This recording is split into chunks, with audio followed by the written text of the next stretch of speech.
কিয়ামতটা হবে একদিন নয়, এক মাস নয়, 10 মাস নয়, 50,000 বছর হবে একটা দিন।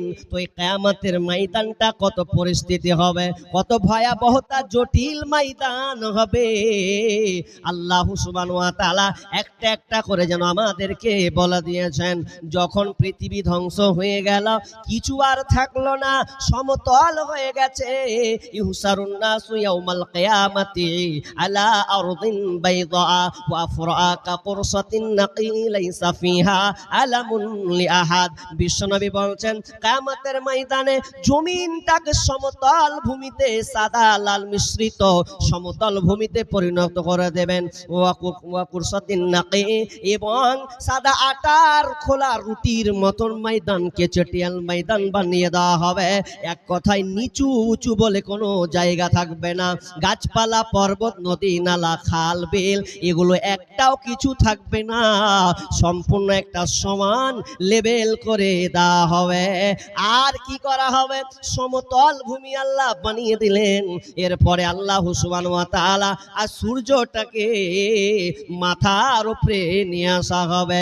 বিষ্ণু বলছেন ইয়ারাকুন নাসু ইয়াউমাল কিয়ামাতি, ইয়ারাকুন নাসু ইয়াউমাল কিয়ামাতি। মানুষ কিয়ামতের দিন সূর্যের তাপে মানুষ ঘামতে থাকবে, ঘামতে থাকবে। কতটা ঘামতে থাকবে? 70 হাত পর্যন্ত গজিয়ে যাবে।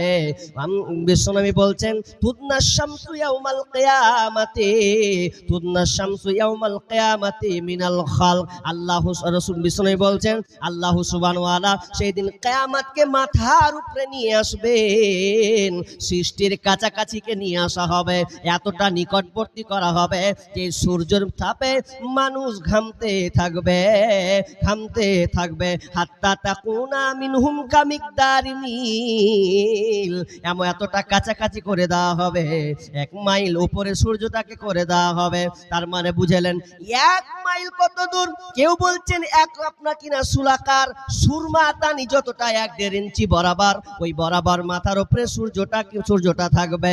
শিক্ষিত সুধী মণ্ডলী, যারা আমরা সায়েন্স বিজ্ঞান নিয়ে যেন পড়াশোনা করে একবার বিবেচনা করেন, ভূগোল নিয়ে আমরা পড়াশোনা করে একবার বিবেচনা করেন, সূর্যটা কোথায় আছে দুনিয়া থেকে অপরে, সূর্যটা কোথায় আছে? তো বিজ্ঞানীরা বলছেন সূর্যটা 9 কোটি 30 লক্ষ মাইল থেকে, 9 কোটি 30 লক্ষ মাইল থেকে এই সূর্যের আলো আমরা দুনিয়াতে পাচ্ছি।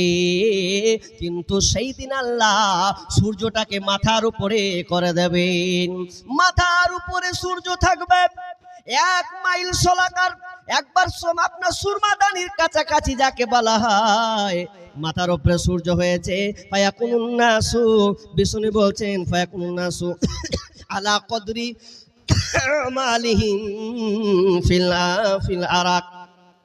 বিশ্বনবী বলছেন আমল অনুযায়ী মানুষ সেদিনকে যেন ঘামতে থাকবে, আমল অনুপাতে সেদিন মানুষকে যেন ঘামতে থাকবে।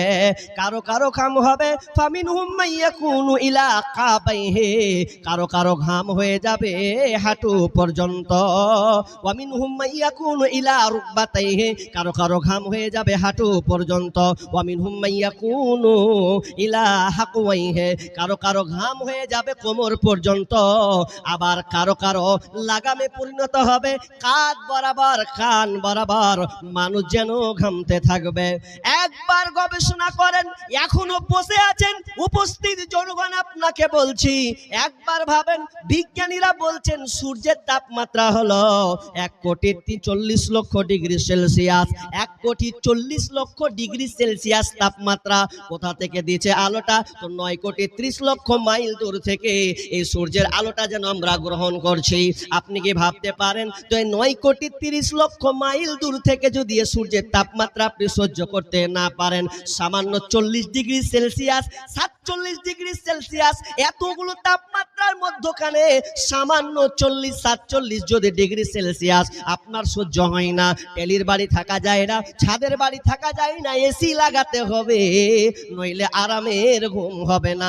লাইন পালিয়ে গেলে আপনি জেনারেটরের ব্যবস্থা করেন, জেনারেটরের ব্যবস্থা নাই, বাগানে গিয়ে একটু আরামায়েশ করেন না, একটু হাওয়াটা খাওয়াও, না হলে ঘামটাম হচ্ছে, এটা আঁচল দিয়ে ঘামটাকে মুছে দেব, কিন্তু কোনো সুযোগও থাকবে না। কারণ বিশ্বনবী বলছেন ইহসারুন নাসু ইয়াউমাল কিয়ামাতি উফাতান উরাতান গরলা, উফাতান উরাতান গরলা, কিয়ামতের ময়দানে প্রত্যেকটা মানুষ যেন খালি পায়ে উলঙ্গ অবস্থায় খাতনাবিহীন অবস্থায় কিয়ামতের মাঠে উঠবে। কারো পায়ের তলে কোনো জুতা থাকবে না, কোনো স্যান্ডেল যেন থাকবে না, শরীরে কোনো পরন কাপড় থাকবে না, খাতনাবিহীন, খাতনা করা থাকবে না। এই হালাতে সেদিনকে মানুষকে কিয়ামতের ময়দানে ওঠানো হবে। ভয়াবহ, খুবই কঠিন, এত জটিল হয়ে যাবে। 1,40,00,000 ডিগ্রি সেলসিয়াস তাপমাত্রা আপনি কেমন করে সহ্য করবেন? অথচ দুনিয়ার সামান্য সামান্য একটা কেরোসিন, সামান্য একটা কেরোসিনের তাপমাত্রা হতে পারে 1000 ডিগ্রি সেলসিয়াস। 1000 ডিগ্রি সেলসিয়াস একটা মোমবাতির তাপমাত্রা 1000 ডিগ্রি সেলসিয়াস। যদি আপনি কেরোসিন ঢালেন কেরোসিনতে, এ তাপমাত্রা হবে 1300 ডিগ্রি সেলসিয়াস। খেতে বলবো? বাইনটা আমি কার সাথে করব? আপনারাও পাগলা আছে। খাবার এলান করতে হয় নাকি? এবার খিদা লাগলে ঠিক খেয়ে নেবে, তো এলান তো করাই আছে। জি, আপনারা কেউ খাবেন না, বসেন, থাক, জাল্লা সব হবে। অন্তত কিছুক্ষণ শুনেন, তারপর যাবেন খেতে।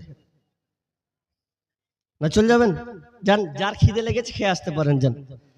আপনাদের লেগে তো ব্যবস্থা করছি, না খান তো সবটি তো উল্টা পাল্টা হয়ে যাবে। জি, যারা খাননি খেয়ে আসুন, তবে খেয়ে দিয়ে আবার বাড়ি পালিয়ে যায় না, আবার বসবেন, ইনশাআল্লাহ বসবেন। যারা এখনো খাননি খেয়ে আসেন। জি, কি বলছিলাম?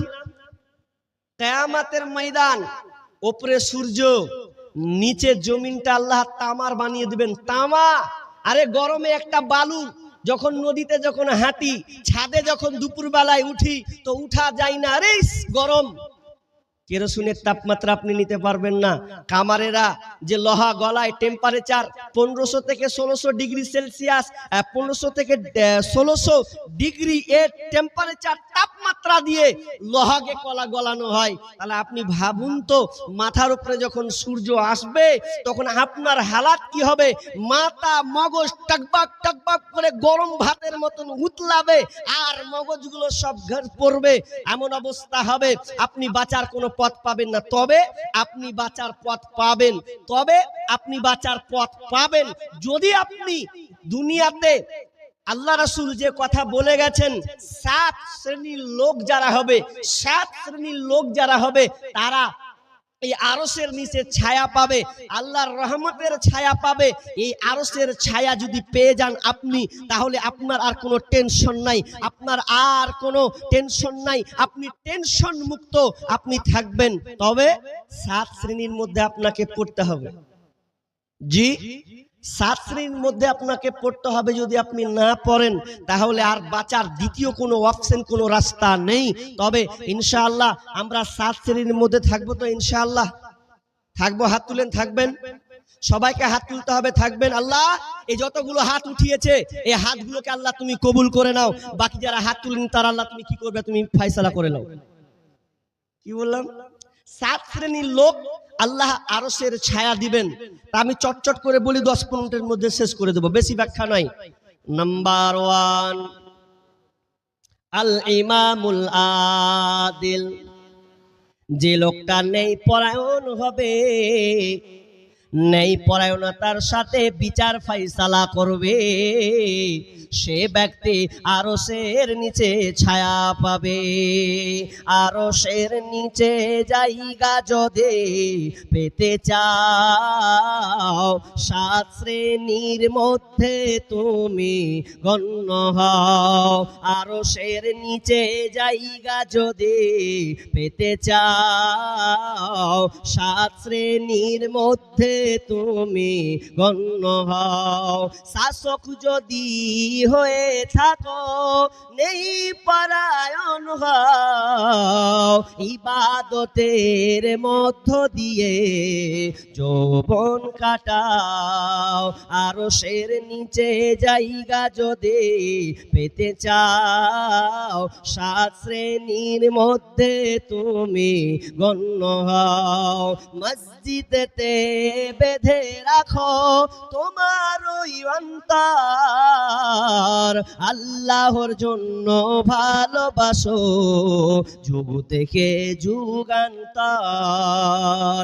আরশের নিচে জায়গা যদি পেতে চাও, 7 শ্রেণীর মধ্যে তুমি গণ্য হও।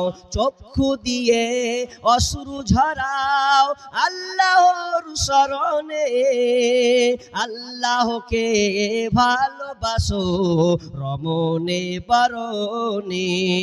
চক্ষু দিয়ে অশ্রু ঝরাও আল্লাহর শরণে, আল্লাহর জন্য ভালোবাসো রমনে বরণে।